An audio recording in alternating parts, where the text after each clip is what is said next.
ಶರಣೆಂದು ಚೆಲ್ಲಿದರು ಮಲ್ಲಿಗೆಯ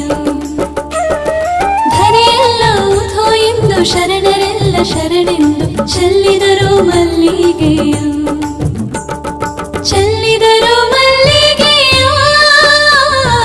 ಎಲ್ಲಮ್ಮನ ಪಾದದ ಮೇಲೆ ಚೆಲ್ಲಿದರು ಮಲ್ಲಿಗೆಯ ಎಲ್ಲಮ್ಮನ ಪಾದದ ಮೇಲೆ ಆದಿಶಕ್ತಿ ಸರ್ವಶಕ್ತಿ ಶ್ರೀ ರೇಣುಕಾಂಬೆಗೆ ಚೆಲ್ಲಿ